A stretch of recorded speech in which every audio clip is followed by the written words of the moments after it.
হে everyone, কেমন আছেন আপনারা সবাই? আশা করি ভালো আছেন। ২টা কারণে নিষ্পাপ মানুষ থেকে দূরে থাকবেন।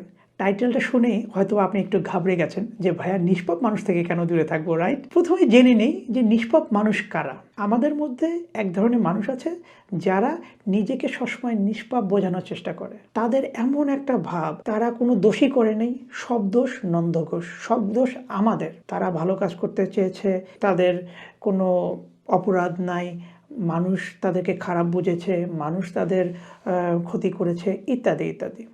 যেমন ধরেন স্টুডেন্ট পরীক্ষায় কেন খারাপ করেছে, তারা অনেকে বলবে যে আমি তো পরীক্ষায় ঠিকমতোই পড়াশোনা করছি, কিন্তু টিচার খারাপ, টিচার পড়ায় নাই, পরীক্ষার প্রশ্ন কঠিন আসছে, পরীক্ষার গার্ড খারাপ হয়েছে, ইত্যাদি ইত্যাদি। কর্মক্ষেত্রে যেমন হয় যে আমার বস খারাপ, আমার কলিগরা খারাপ, আমার কলিগরা আমার পেছনে উল্টাপাল্টা কথা বলে, আমার বেতন কম, আমার কাজ অনেক কঠিন।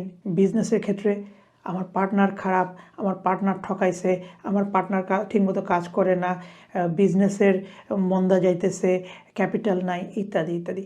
এইসব লোকের মানে আপনার এক্সকিউজের কোনো শেষ নাই। এখন বোঝা গেল যে কোন টাইপের লোককে আমি নিষ্পাপ বলেছি। এখন বলি কেন তাদের থেকে দূরে থাকা উচিত। 2টা কারণে দূরে থাকা উচিত। প্রথম কারণ হচ্ছে যে আজ না হোক কাল আপনারা তাদের ভিকটিম হবেন। আজ না হোক কাল সেই লোক আপনাকে কোনো না কোনোভাবে বোঝানোর চেষ্টা করবে যে আপনারই দোষ, তার কোনো দোষ না, তার কোনো একটা ক্ষতি হয়ে গেছে এবং সেই ক্ষতিটা আপনার ঘাড়ে চাপিয়ে দেবে, রাইট? সো সেই দোষ চাপানোর আগেই আপনি দূরে সরে যান, 1।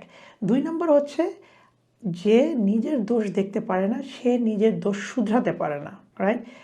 যদি কোনো কারণে আপনার পরীক্ষা খারাপ হয়ে যায়, আপনার অফিসে কাজ ঠিক মতো হচ্ছে না, আপনার বিজনেস মন্দা যাচ্ছে, আপনি উচিত যে কেন যাচ্ছে সেই সমস্যাটা খুঁজে বের করা, সেটা সমাধান করা।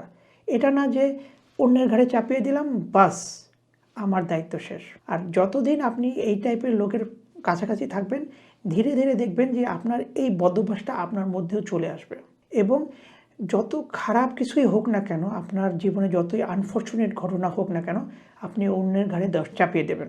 এই জন্য এই 2টা কারণে এই সব নিরপরাধ মানুষ থেকে দূরে থাকা উচিত। বোঝা গেল? তাহলে আজ এ পর্যন্ত। ভালো থাকবেন। আল্লাহ হাফেজ।